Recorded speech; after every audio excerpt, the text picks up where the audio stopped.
name is Tim Wood, and I am a cook at Sodexo. Rest assured, I'm not going to give you a cooking class. You aren't here for that. I am here to show you the importance of clearly defined processes and how it can affect my daily routine if it does not exist. Here we go. The other day, a client ordered 20 portions of strawberry cake for an office event. Since the pastry chef had already left that day, I decided to take care of it myself.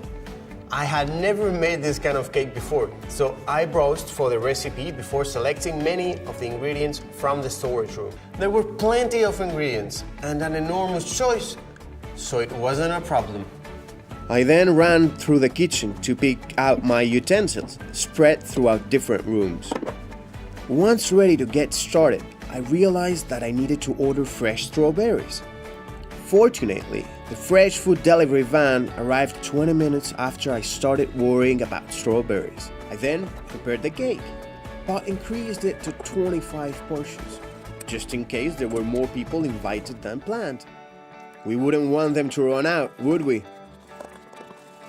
To show what I'm capable of, I added a beautiful glaze as the finishing touch. There was just one problem. Finally, the cake didn't look at all like I had envisioned in my head.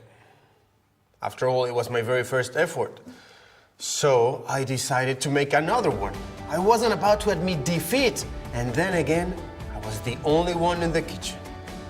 In the end, the cake was delivered. But I really don't know how much to invoice since I wasn't specified in the contract. At the end of the day, the cake was magnificent. But if we were to analyze everything that happened, you will see how things could be improved. So, let's take a look at the ordering, preparation, and delivery process. I'm not an expert when it comes to making cakes, so I had to bring multiple ingredients from the storage and moving back and forth.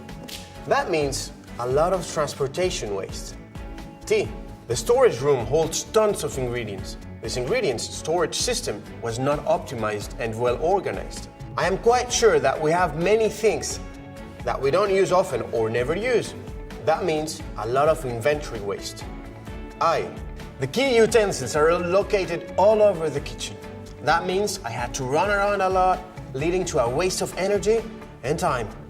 That amounts to movement waste. M.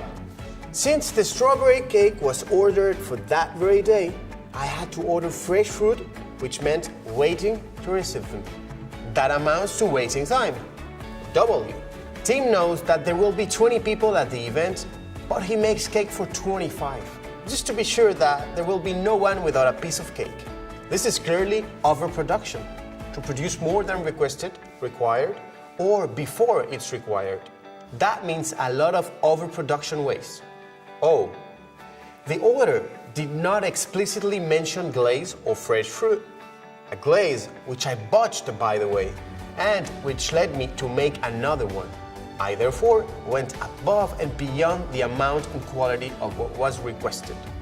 That amounts to overprocessing waste. O. As you heard, I had to make the cake all over again. This meant using twice as many products as well as time. That amounts defects, rework waste. D. As I said, baking is not my specialty.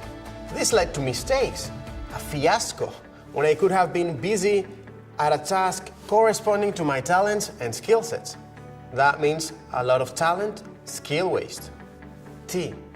After all, how could I have avoided many of the problems mentioned here, such as the number of guests or the invoicing, for example, if it wasn't written up in the contract? This amount to lack of clarity in the contract. C.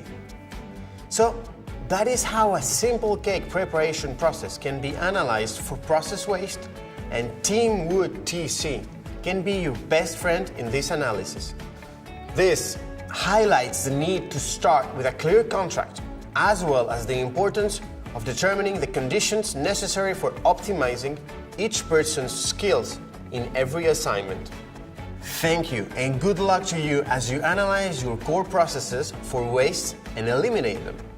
And the next time you eat a cake, think of me.